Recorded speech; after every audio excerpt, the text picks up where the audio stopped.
A maior corrupção feminina é a vulgaridade. Não no sentido de popularizar algo, de fazer algo se tornar comum, mas no sentido de degradar, de fazer com que a coisa se desvie do seu propósito original. Mas para que a gente consiga entender isso, vamos amarrar bem qual é a natureza da feminilidade. Cuidar, nutrir e embelezar a vida. Beleza tem a ver com ordenação, a harmonização de energias, de elementos conflitantes. E muito mais do que harmonizar o conflito, impedir que o conflito se manifeste no mundo visível. Uma vez que a natureza do feminino é o embelezamento da vida e a nutrição e o cuidado, decorrem e resultam em beleza, e a beleza decorre e resulta do cuidado e da nutrição, o resultado natural de uma feminilidade corrompida é o grotesco, é o feio,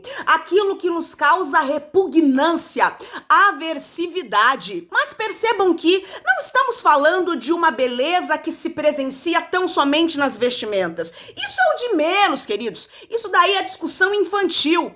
Muito mais importante que isso é a feiura que decorre do pensamento, porque todo pensamento decorre antes da consciência. Consciência é conhecimento, conhecimento é consciência, consciência, conhecimento é vida manifestada. Portanto, a consciência de onde vem, de onde nascem os meus pensamentos e as minhas emoções, refere-se às minhas experiências, aquilo que eu apreendo dos ambientes os quais eu frequento, das pessoas com as quais eu me relaciono. E nunca é demais lembrar que o homem não é o corpo, mas o espírito que habita o corpo. Porém, o espírito não está retido no corpo. Ele expande, ele irradia e ele interage com os demais fenômenos invisíveis, assim como ele, ao seu redor, por um fenômeno conhecido como sintonia vibratória.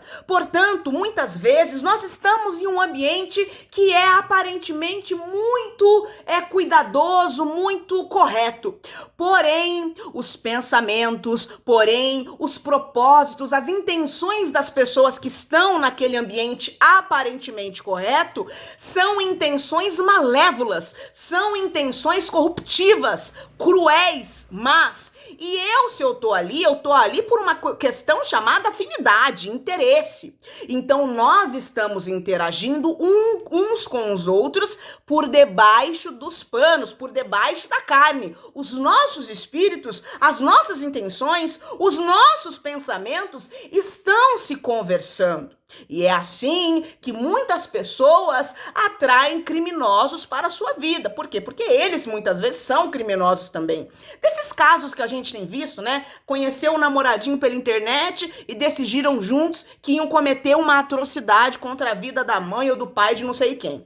Enfim, não vou aprofundar muito nesse vídeo hoje. Mas uma mulher que corrompeu a sua feminilidade, ela apresenta uma vulgaridade, uma degradação que também irradia, que chega muito antes do seu corpo e da sua fala e das suas emoções. É aquela mulher que nos causa uma aversividade, ou mesmo um homem, que abusa da sua feminilidade com intenções manipulativas, fazendo chantagens emocionais, ou então indo para um extremo de agressividade. Perceba, a feminilidade, ela atua no campo por meio da sutilidade. Quando ela está em corrupção, ela causa agressividade, ela agride os sentidos.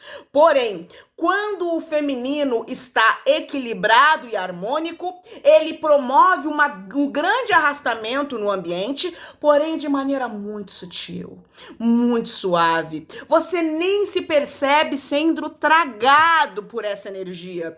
Olha isso, queridos, que coisa interessante.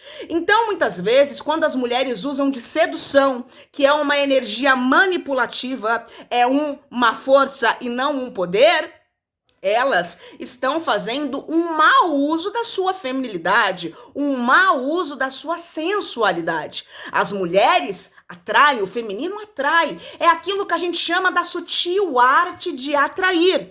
É quando a presença dela já irradiou um teor energético, um teor de emoção, um teor de qualidade psíquica e emocional que faz com que as pessoas ali sintam necessidade daquela mulher. Então ela não precisa gritar, então ela não precisa falar palavras chulas, então ela não precisa se apresentar de maneira degradada e degenerada, fazendo uma exposição um pouco desrespeitosa da própria figura. E aqui eu não tô falando sobre usar roupas curtas, queridos, é muito mais profundo que isso. Existem muitas mulheres que usam roupas curtas e elas estão muito mais integradas com a sua feminilidade com Deus do que aquelas mulheres que se vestem da cabeça aos pés, mas dentro delas, elas são puro ódio, pura fofocaiada, pura vulgaridade, lascívia, puro tudo de ruim. Então não tem a ver com essa visão religiosa de conduta. O que nós estamos falando aqui é que o feminino deve cumprir o seu propósito, harmonizar, cuidar, nutrir. Quando ela foge disso e começa a agredir, violentar, maltratar, fazer uma exposição grotesca de si mesmo, da sua linguagem, porque quando eu exponho o meu corpo, quando eu exponho a minha linguagem, na verdade eu estou expondo o meu interior. E se o meu interior causa uma aversão, é porque eu estou absolutamente desconectada da realidade primeira e última, que é o Deus vivo. Mas existem muitas mais coisas que nós vamos aprofundar no decurso dos dias. Por hoje é só e até o próximo vídeo.